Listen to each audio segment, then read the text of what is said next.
Okay, so we're finishing up with training. We're a couple more days of reinforcing, but I wanted to take the opportunity to video one dog at a time, and then we're going to put them together. So Dolce, by all regards, is the most hyper, much more difficult than Hazel, just because of her personality. She really wants to go, she's little, so you need a firm hand with her. Both dogs have to go into their crates when they tell us. Notice, I have a leash on. I'm going to go open my crate door, but she can't come out without me. Now she sits back and she waits for a release command. She can't, so it's a process. She's better than okay, girl. Okay, good girl. Okay, girl. I get low. Good girl. She don't come out. Good girl, baby. I just step on my leash and she'll come out. Good girl. She's a little confused. Good girl. Good girl. Good. Leash and collar stays on when we're supervising the dog. When they're playing together and you're not supervising, the leash and collar should both come off.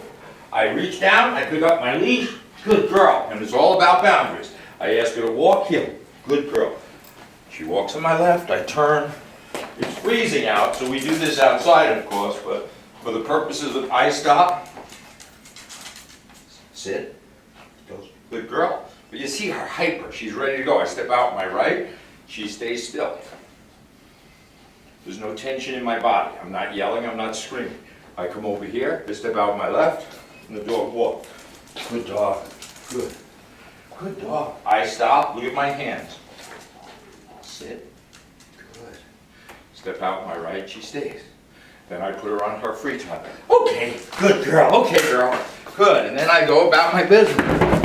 And I don't get excited. Good girl. If I want to love her, I go to reward her for her good behavior. I get in the middle of the room. She comes to me. I love her a lot. So we're just balancing energy. Her need, and she's a little more difficult because she's got hyperactive energy compared to Hazel. Then when I'm done, her needs have been met. She's been out. She peed. She pooped. She done all these wonderful things. I tell her to go place. Go place. And she's confused. She goes in, I drop the leash, and I reinforce that behavior with a treat, the only place the dog gets food. So that's Dolce. We're going to break for a sec, we're going to get Hazel, and we're going to see how that works. Okay, so here we are, we're trying to incorporate the dogs into together now, so we work with them individually. So it's going to be difficult because you have one dog hyperactive that really sets the tone for the other dog. Hazel's very adaptable. Notice we have our leash and collars on. Ashley's going to stand up now. She was down low praising the dog. She's going to ask the dog to heel. And she's going to just turn right. Good. And I have to keep this to make her right. Good. The dog's following on the left. Make a left. See, he's happy. He understands where he needs to be. Make another left. Ask him to sit. She can pivot out with her right foot. He'll S-T-A-Y, so there's no talking. Notice her energy level. She'll come back to his side and praise. So notice over here that I'm monitoring my little friend Dolce, who, of course, when he sees this dog, then she's going to put him on free time. Okay. And she gets low, she loves him. Now she stands up and she forgets about it. And when we talk about making the dog invisible, so he comes into my space, here's little Dolce, and the only one we've done, we haven't smashed his head, but we correct him. He can't come out without permission. Ashley's going to get in the middle of the room. She's just going to say the dog's name. She comes, and she loves. So this is just about energy. Then she's going to stand up and forget about it. Just drop it. So the whole trick is to make the dog invisible. You give your emotion when you want to, and you turn it off when you want to. Go knock on the door, or go to the door, open the door.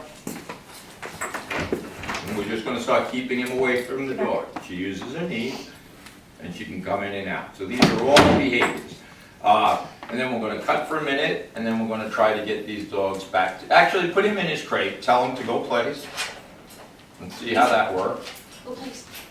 He goes voluntarily, she closes it, and this is how it should be. Obviously these are monstrous crates, but they should be much smaller for both of these dogs. Much smaller for her and much smaller for Dolce. I'm gonna go now, if I have neighbors over, company over, and they are allergic to dogs or afraid of dogs, there's nothing wrong with this. If I wanna let them out, I come to the crate, the dog's watching my hands, he goes to the back of the crate, which is very nice. He doesn't wanna come out because he's deferring to my authority. Good girl, good girl, good girl. I don't let her jump, good girl. Now I'm gonna let my other little friend out, and then we're gonna work with them together. Remember, when they're not supervised, they should be separate in the crate. This should be very simple. Good girl. Okay, okay, okay, okay. Good girl. And now they run around. We're going to cut for a few minutes, and then we're going to talk about how to keep two dogs without crossing boundaries. Okay, so we're just trying to now make them work in conjunction with one another. You have twice the problems as a person with one dog. It's doable, but it's going to take some work, particularly resetting the little one. So I love when I'm down here. Love. This is the reward for good behavior. When I'm done loving, I'll see if I can get, Dolce girl, Dolce girl, Dolce girl. And then I love her.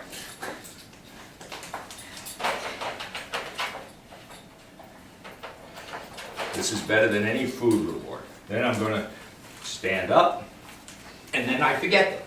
And now they can play. You gotta be careful. They can get tangled up in here. I'm gonna answer my door, but I don't want them near the door. Hi, who's here? Company's here? They can't. My company's afraid of this vicious Dolce. I pick up my leash. I tell her to go place. Go place. She goes in. He wants to go in. Go place. She wants to, Dolce, place. She goes in. You slow things down. If you're running late for work, you shouldn't be doing this. It is where I mark this behavior. Remember, the only place. Food here. Food here. That's it. I'm going to cut again, and then I'm just going to try to walk them side by side. Remember, it's just keeping everything balanced. Correct good, bad behavior, or correction. Praise good behavior. Correct bad, praise good. Cut. Okay, this is difficult. I have two dogs, two different personalities, but look at my body language. Left foot I'm going to walk, heel. They can't pull, I turn. Good dogs, good dogs, good dogs. I got to correct the one that's pulling. I stop, sit. Dolce, sit. A little correction. I say stay.